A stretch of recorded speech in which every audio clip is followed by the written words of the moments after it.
Hi guys, it's a beautiful day already. So let's get through this chapter nice and quickly so that we can get out and enjoy some sunshine. Right, we are on to chapter 8, which is called Bernard Booth. Dickens sprang after the umbrella, soaring through the air and plunging into the cold underground canal. Instantly, the current carried them through the gloom. Panting with effort, Dickon caught the umbrella between his teeth and began awkwardly paddling across the rushing water. "You didn't think I'd chuck this beauty away, did ya?" he said, his muffled voice echoing off the walls. Pip breathed a sigh of relief. A few minutes brought them to a junction where the tunnel split, going in two directions. To the right, the water increased in speed, gushing downwards into the shadows. Feeling it tug at his paws, Dickon swam hard to the left. Treading water for a moment at the point of no return, he struggled out of its grasp and entered a brick tunnel off to the left. The water quickly grew calm, and soon he no longer needed to swim. Wading through the murky water, they arrived in a large square chamber with a domed ceiling and a pair of enormous rusty doors fixed to the furthest wall.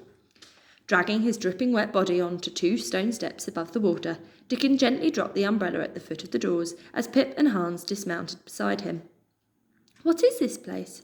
Pip said, staring wide-eyed at the chamber. "This is part of the ancient River Fleet," Dickon said. "It runs from Hampstead in North London, and flows south, underground, until it reaches the River Thames." "Why did I never know it was here?" "Not many do since London was built over it, and it was turned into a sewer. But it ain't all bad that it's been forgotten. You'll see." The rat stepped forward and thumped the door with a loud, hollow clang. A moment later, a tiny peephole slid open. "Who's there?" a deep voice boomed from the other side of the door. A solitary eye stared through the hole, suspiciously flicking between Pip, Dickon, and Hans. "State your name and purpose." "It's Hans," the rat said, rolling his eyes with an impatient sigh. We have come with a friend to see Bernard Booth." The peephole snapped shut.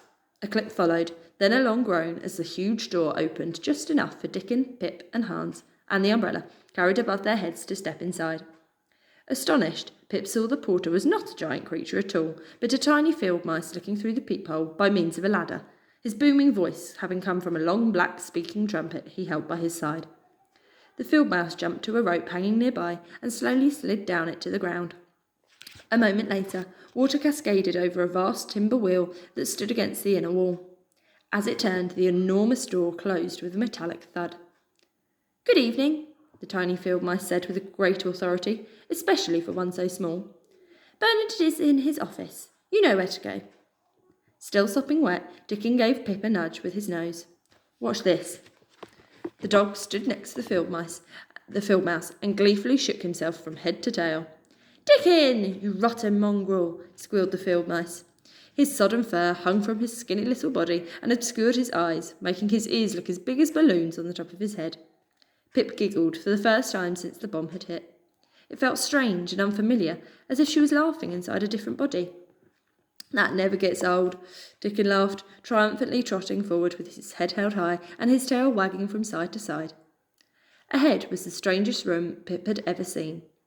Electric Christmas lights were again hung from the arched ceiling and brick walls, but it was the hub of activity that they illuminated on the concrete floor below that amazed her.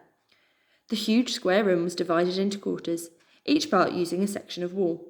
In the front half, a map of the world covered with pins dominated the space to the left, and rows of desks made up the section to the right. A mixture of mice, rats, blackbirds, robins, sparrows, and blue tits sat at the desks, intensely focusing on scribbling notes while wearing little black headphones and pressing little rectangular triggers, making strange ditting and dying sounds.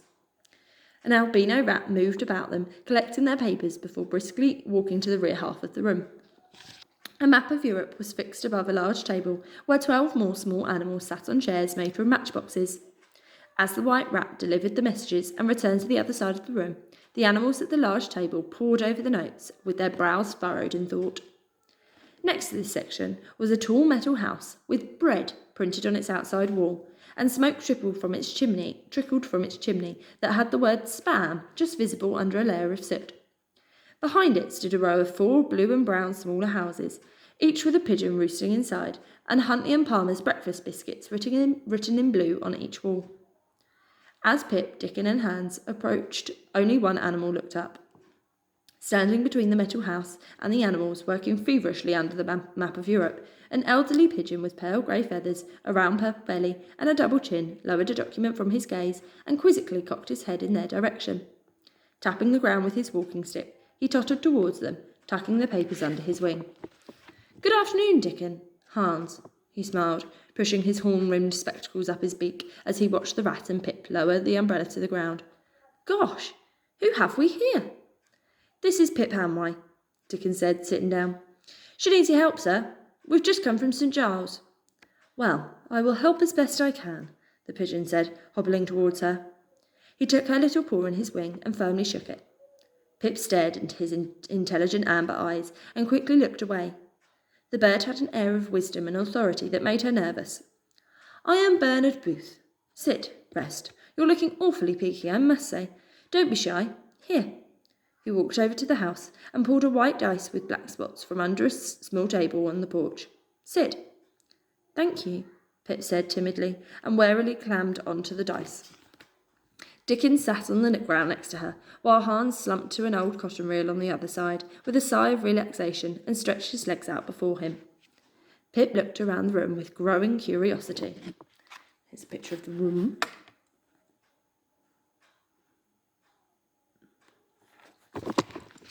Seeing the animals frown and stick their tips of their tongues out of the corners of their mouths in concentration, she was sure the strange dit-dit-dit-dar sounds punctuating the silence mean something very important.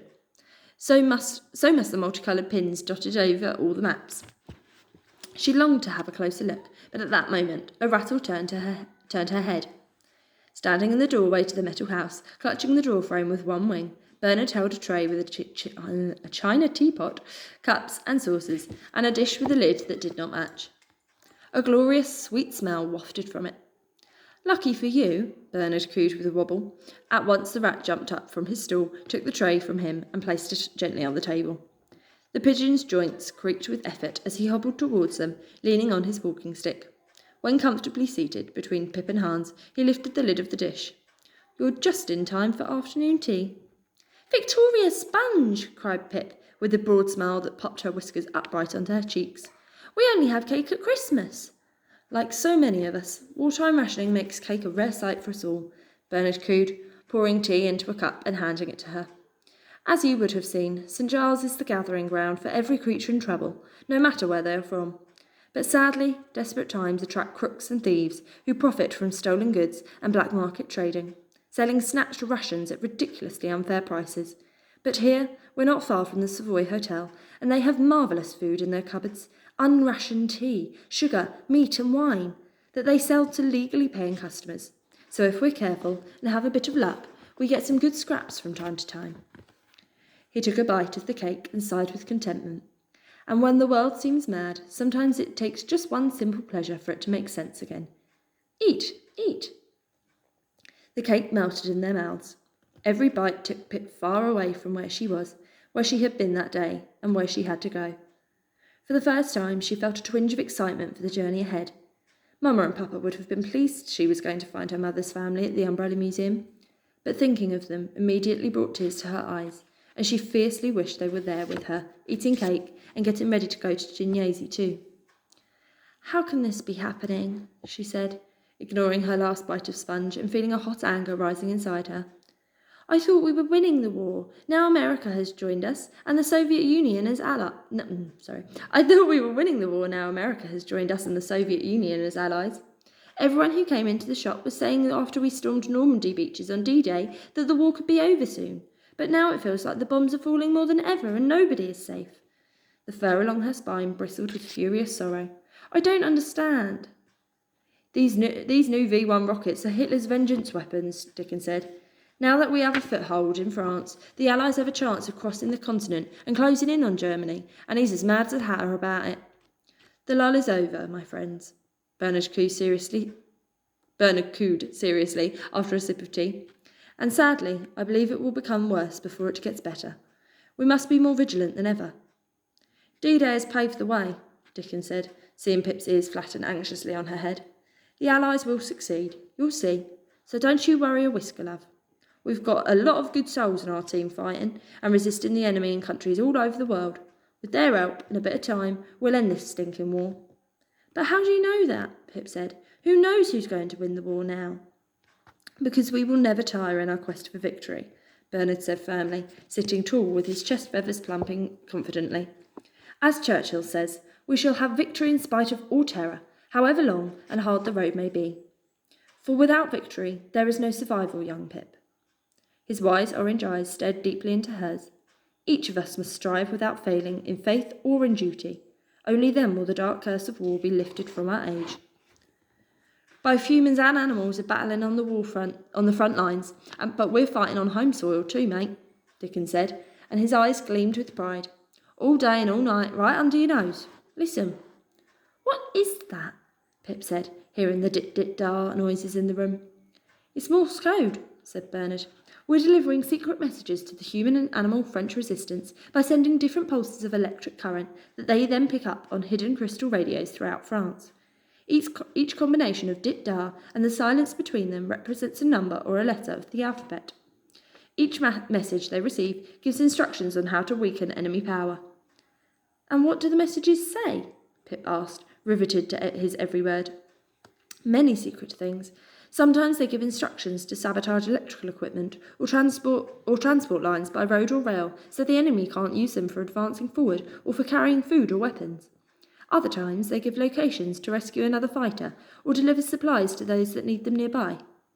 So what you're talking about are spy missions, Pip said excitedly, sitting bolt upright, remembering the man wearing the fedora hat who had come into the shop and asked Mr. Smith to make him the secret weapon umbrellas.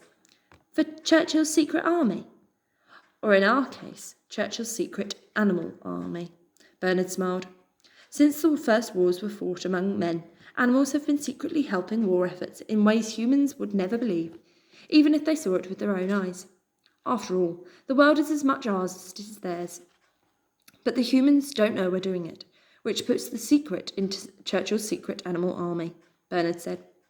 As with all wars, there were two sides. We are helping the Allied forces, while the Axis animals fight to preserve Hitler's rule. And our network spreads far and wide, young Pip. From ordinary mice eavesdropping on human spies in hotel rooms, to the bravest dogs sniffing for mines alongside men in combat.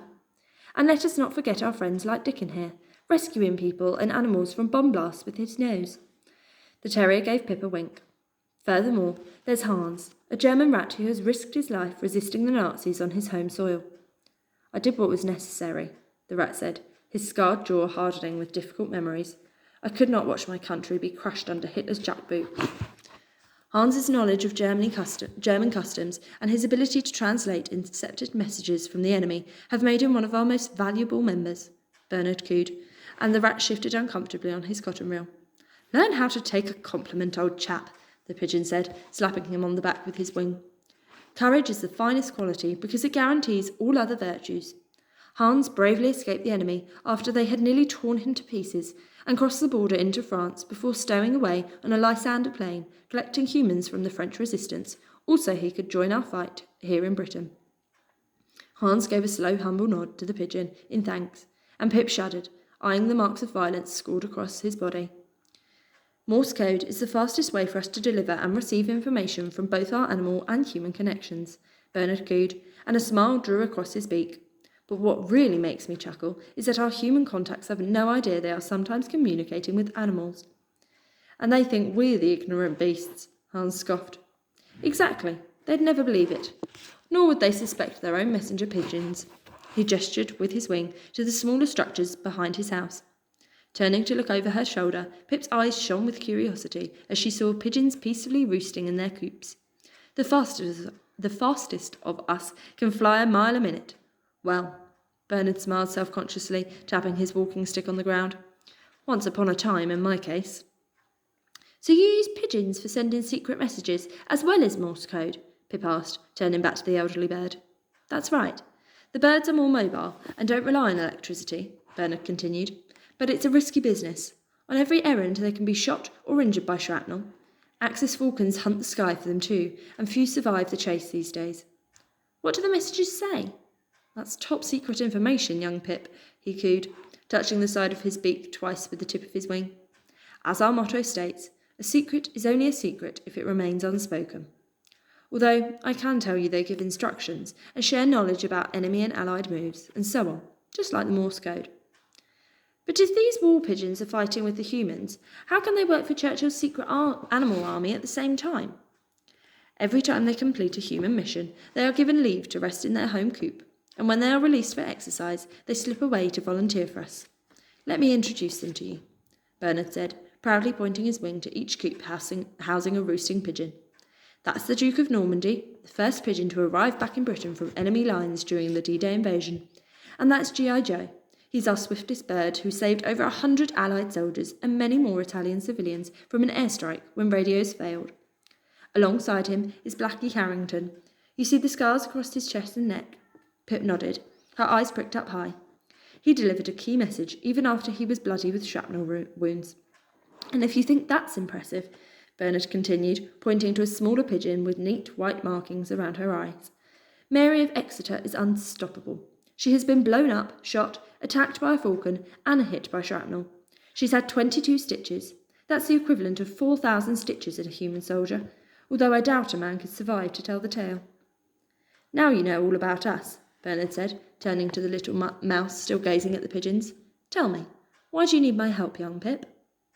Fighting the tears filling her eyes, Pip recounted the hours that had led her to Bernard Booth's store since the bomb hit James Smith and Sons umbrellas.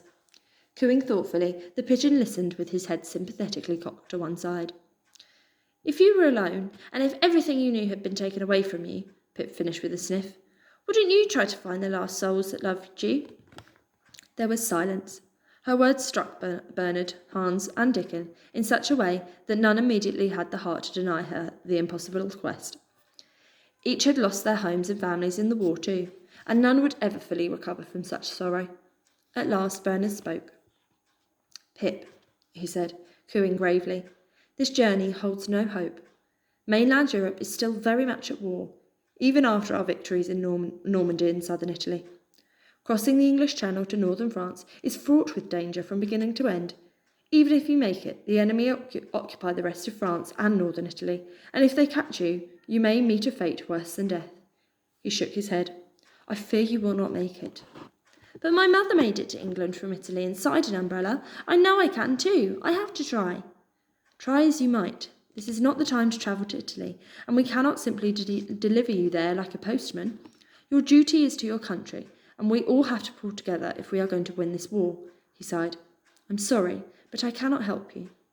I'll do whatever it takes, Pip cried. Please let me go. I'll help her, Hans said, looking at Bernard with a keen determination. I have waited for my chance to return to my homeland for 3 years. With the Allies advancing upon Germany, I can gather vital information to open the path and send it back to you here.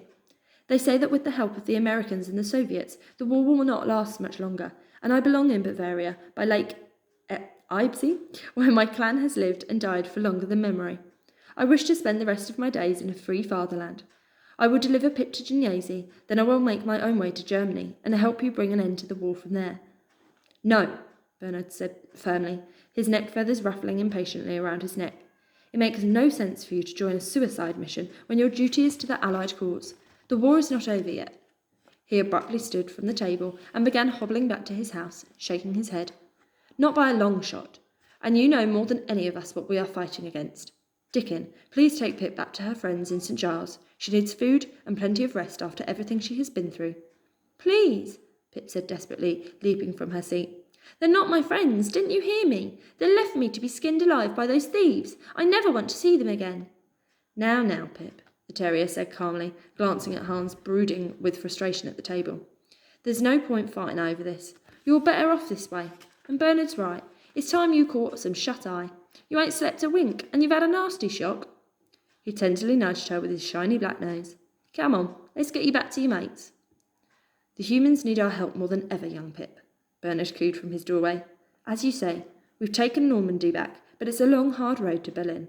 We must all make sacrifices, and above all, we must be brave, he said with a kind smile. It has been a pleasure to meet you. Good luck, and remember you must never give in. Never, except to the convictions of honour, courage, and good sense. The pigeon turned his attention to Dickon and pointed his wing beyond the dozing pigeons. You may take her via the river footpath to save yourself the swim. Hans, come inside. We have much to discuss. Despair thumped in Pip's chest as she watched the rat and the pigeon step into Bernard's house, and close the door as if she had never existed. Once again, Dickon took the umbrella between his teeth and beckoned her with a wagging tail to climb up on the back of his neck. She shook her head and scowled. Have it your way, he said, slowly padding past the roosting pigeons towards the dark corridor that led to the underground river footpath. You'll cheer up once you've had some grub and a kip. Ignoring him, Pip stepped to Bernard's door and pressed her ear against it, hoping to hear him and Hans mention anything about her plan. But as she stepped closer, she heard something else entirely. You and G.I. Joe shall conduct Operation Popeye with a group of French resistance animals in Normandy called Noah's Ark. The Axis animals will do anything to stop you, so you must be on your guard. If this mission succeeds, we will be one step closer to stopping Hitler. When you and G.I. Joe deliver the message, before Pip heard more, Dickon looked over his shoulder and uttered a low, insistent growl. I mean it, mate, he barked gruffly, marching towards her with the umbrella in his mouth. If Bernard catches you eavesdropping, you'll be in a ton of trouble. Come with me now. He turned and continued walking away, trusting Pip to follow. Flicking her tail in frustration, she reluctantly moved away from Bernard's door, racking her brain for anything she could do to make him change his mind. It was then that her eyes caught sight of a small, tightly rolled-up scroll of paper next to one of the sleeping pigeons. It was G.I. Joe, and at once her mind leaped with an idea.